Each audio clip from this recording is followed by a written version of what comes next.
টাঙ্গাইল ময়মনসিংহ মহাসড়কের মধুপুর বনাঞ্চল অংশে বন্যপ্রাণীর নিরাপদ চলাচল নিশ্চিত করতে 5টি বিশেষ রোপওয়ে করিডোর নির্মাণ করেছে বন বিভাগ।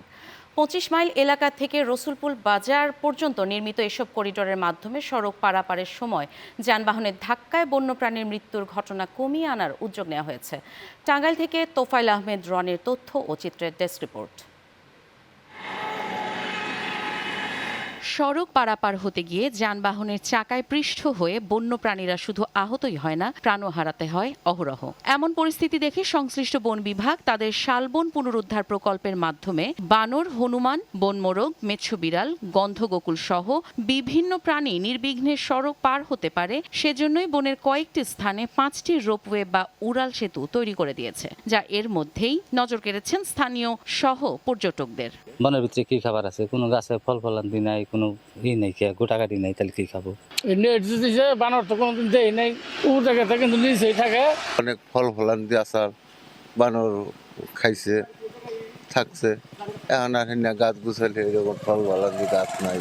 গাছের সঙ্গে বিশেষভাবে স্থাপন করা এসব রোপওয়ে ব্যবহার করে বানর, হনুমান সহ বনে বসবাসকারী প্রাণীরা এখন নিরাপদে মহাসড়ক পার হতে পারছে। এতে করে বনাঞ্চল থেকে হারিয়ে যাওয়া বন্যপ্রাণী পুনরুদ্ধারের আশা করছেন বিভাগীয় বন কর্মকর্তারা।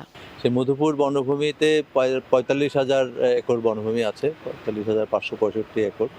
সেই বনভূমিগুলির যেই গঠন, সেখানে জাতীয় উদ্যানের যে এরিয়াটা, সেটা বাদে আমরা 10,000 একর এরিয়া দিয়েছি আপনার বিএফআইডিসিকে রাবার বাগান করার জন্য।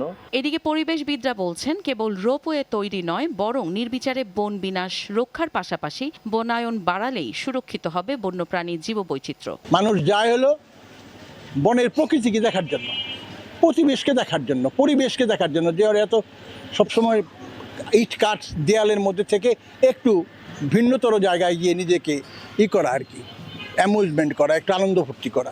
রোপওয়ে নির্মাণের পাশাপাশি বন সংরক্ষণ ও নিরাপদ পরিবেশ নিশ্চিত করা গেলে মধুপুরের জীববৈচিত্র্য রক্ষায় ইতিবাচক পরিবর্তন আসবে বলে ধারণা করছেন সংশ্লিষ্টরা।